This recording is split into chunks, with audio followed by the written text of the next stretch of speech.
Set 11 Irelia is one of the most unique champions ever created in TFT. Making her into a ranged unit, weaving her blades around the board does make for a great visual effect, but unfortunately this also comes with its fair share of bugs. In today's video I want to go over Irelia in detail and explain why Infinity Edge might not be her best item at the moment. But before we get started, I'm willing to bet that you can't subscribe to this channel before these blades from this Silvermare Irelia make the trip back to her. Are you ready?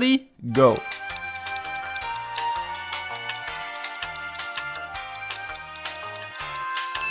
Honestly, stunning the enemies with this combo is quite fun, but man, the price you pay is just too high. Anyway, before we get to the core topic of this video, let's cover the core of Irelia. She has a total of 7 blades that deal physical damage and sunder enemies for 5 seconds. She does not have a mana bar and instead is based around an 8-stack system. Every time the first blade hits a new opponent, she gains 1 stack, and once she reaches max stacks, she recalls her blades and casts her ability. This is the core of Irelia, but there is a lot to cover here. For example, how exactly do critical strikes work? In this fight, we have an itemless Irelia facing against a Kobuku and a Sivir. We can see right away that her initial blade weaving is able to critically strike, even if she doesn't have spell crit, because it works the same way as an auto attack. In fact, if the first blade is a critical strike, then all 7 blades will critically strike as well. The game does not decide individually for every blade. You have to think of her blades as one auto attack, and either the attack was a crit or it wasn't. This can sometimes look confusing because the visual indicator for a critical strike doesn't update and oftentimes just increases the number. However, if you track every single number, then you will notice that the number represents normal attacks and critical strikes and adds them both together. So if you end up playing a second Irelia, you don't have to worry about losing out on any damage if the first blade ends up not being a critical strike. In a way, you just have to remember that the damage that arrives at the end of the day is correct, and you can ignore the visual indicator for critical strikes. Next, let's take a look at her ability. She strikes the 3 lowest health enemies for a high amount of physical damage. For this part of her ability, you need the spell crit if you want the blades to critically strike. So for this part of her kit, she makes good use out of items like Infinity Edge or augments like Jeweled Lotus. Now, it was brought to my attention that the LP delta for Infinity Edge on Irelia is not that great on her, especially compared to items like Deathblade. This is pretty weird considering Infinity Edge is part of her most popular item builds, and I mean, it only makes sense for the item to be good on her. She gains a lot of bonus AD from her passive, she makes use of the spell crit. There shouldn't be any reason for this to be a bad item on her. Unless, of course, there was a bug. I tested around a bit and I quickly realized what was going on. Here we have an Irelia with an Infinity Edge, a Steadfast Heart and a Sparing Gloves, so she reaches 100% critical strike chance. She is up against a Kobuku, an Aatrox and a Sylas. Her normal attacks appear to be working fine. After the armor reduction, Irelia is hitting Aatrox for 167, Kobuku for 183 and Sylas for 162 physical damage. However, her ability damage tells a different story. She strikes each enemy 3 times. Aatrox for 104, Sylas for 101 and Kobuku for 114. If we check the tooltip, her blades are supposed to deal a total of 424 damage. Some quick math tells us that this damage almost perfectly matches her non-critical damage. Even though this Irelia has 100% critical strike chance and spell crit, the damage from her ability doesn't get increased at all. If you've been around this channel for a few sets, then you might already know what is responsible. Back in set 8, I showcased how Infinity Edge on Samira was surprisingly bad because she suffered from inverted critical strike. The higher you went towards 100% critical strike chance, the less effective her ability would be. From the looks of it, Irelia is currently suffering from the same problem. If we repeat the same fight, but this time Irelia only has a single Infinity Edge, the fight looks quite different. Aatrox is now hit for 145 and 104. Sylas is hit for 141 and 101, while Kobuku is hit for 160 and 114. It's not perfect, but it does showcase that an Irelia with less less critical strike chance is capable of dealing more damage than an Irelia with maxed out critical strike chance. This puts Irelia into a pretty weird spot. Infinity Edge is not a terrible item on her. After all, her normal attacks still work fine, and she tends to reach high AD values that will benefit from the critical strike damage. On the other hand, combining spell crit with items like Hand of Justice or Gunbreaker can result in her ability dealing less damage. Her items definitely feel quite limited at the moment, and sadly it doesn't seem possible to play a meme build either. The interaction based on Tattoo of Vitality was fixed, other items like Wit's End don't work, and you've seen the problem of Silvermare Irelia at the start of the video. The only saving grace is that she's great with Gold Collector or an Umbral Emblem, since every instance of damage coming from her blades is able to proc the execute effect. So it's not a surprise that these items are performing quite well on her at the moment. This more or less covers everything I wanted to showcase. If you have any questions about Irelia, feel free to ask in the comments. I hope you learned something, and see you next time.